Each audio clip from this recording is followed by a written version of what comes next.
Гласот на Америка на македонски. Преку една деценија вашиот прозорец кон САД. А сега, директно од студиото во Вашингтон. Добро вечер. Го гледате ТВ журналот News Flash на Гласот на Америка на македонски јазик. Јас сум Лилица Китановска. Американскиот председателски кандидат Мит Ромни прифати номинацијата за председател од Републиканската партија, ветувајќи дека ќе поправи економијата и ќе им помогне на семејствата. Повеќе за ова веднаш по извештајот од Мајами, каде представници на околу 200 компании, директно од премиерот Груевски, ќе слушнат зошто треба да инвестираат по Македонија. Таму е колегата Јане Бојаджиевски. Лилица, добар ден од Мајами. Македонија европска земја на можности е работниот наслов на официјалната инвестициона офанзива на владиниот економско-политички врв, кој во Јужна Флорида ќе се обиде да ги промовира можностите кои ги нуди Македонија како земја за странски инвеститори. За големите очекувања од ваков вид на форум во јужниот дел на САД е фактот што високата делегација од Македонија ја предводи премиерот Никола Груевски, кој пак треба да има излагање за неговата земја како една од најдобро рангираните држави во светот за водење бизнис, со најниски даноци, бежичен интернет, за што веќе има признание од светските економски институции. Се очекува условите за инвестирање да бидат презентирани пред најмалку 200 компании од машинската, електронската, авиоиндустријата, туризмот, секторот за недвижности и производството за храна. Во разговорот кој го остварив со почесната конзулка на Република Македонија во Форт Лотердейл, Дана Клейн, за Гласот на Америка таа ни изјави дека како што Јужна Флорида станува големо трговско пристаниште за Јужна Америка, Македонија го добива истиот статус за економиите во поден во Источна Европа. Таа вели дека силните трговски односи ќе ги отворат пазарите во Јужна Америка за извоз на македонски добра, но и ќе овозможат создавање нови пазари за компании од Јужна Флорида, Карибите и земји од Јужна Америка во Југоисточна Европа.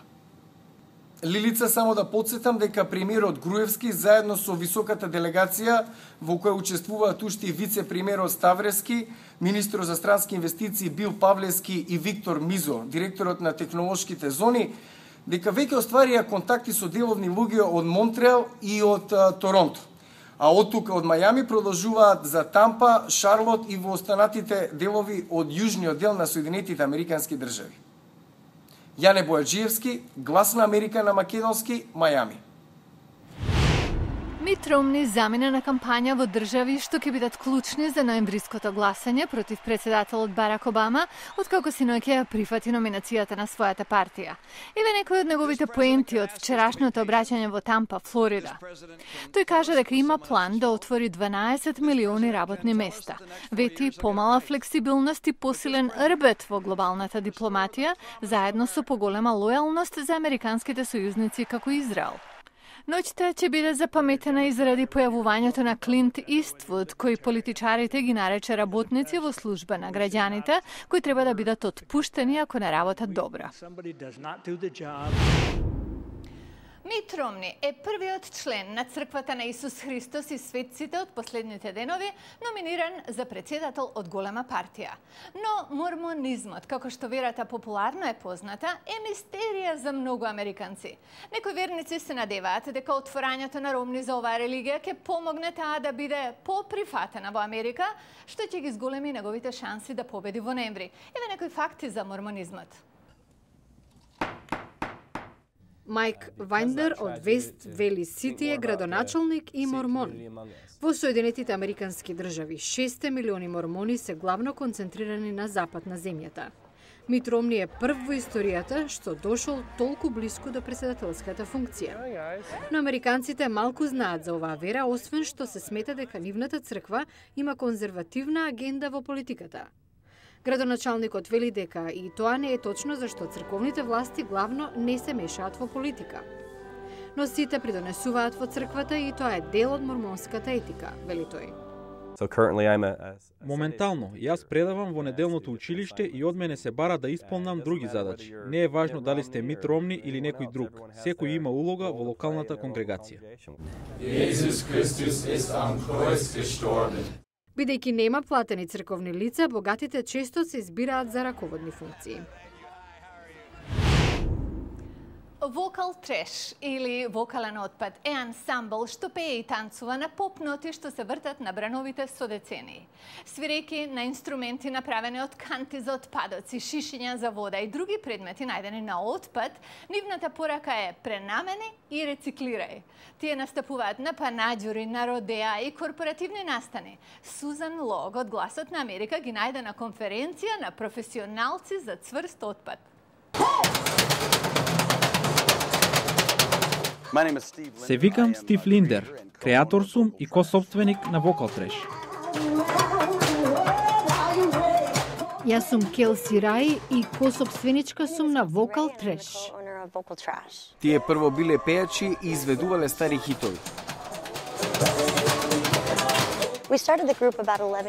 Започнавме пред 11 години. Свиревме на канти за отпадоци, шишиња за вода, буриња, корпи и метли. Но потоа се развила свеста за заштита на средината и дошле до слоганот: помисли пред нешто да фрлиш. Ми се допаѓа кога ќе кажеме дека спасуваме предмети од отпад и правиме музика од нив. Смислуваме дизајни и имаме компанија што ги прави инструментите. Ова е гитара од кутија за алат, што нормално би завршила на отпад. Сега звучи одлично.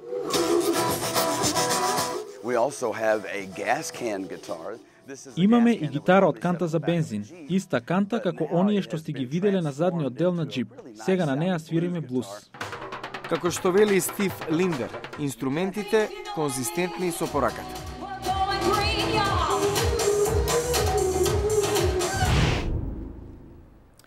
А во понеделник ќе ви представиме еден уметник кој работи со пила и тоа брзо. Прави скулптури. Бидете со нас и следната недела ќе ви кажеме како од ова може да се живее.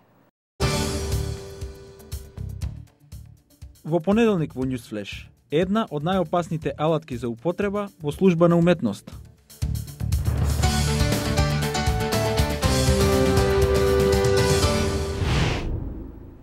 И тоа е се за емисијава. Продолжете да не следите на интернет. Нашата адреса е glasnaamerika.com.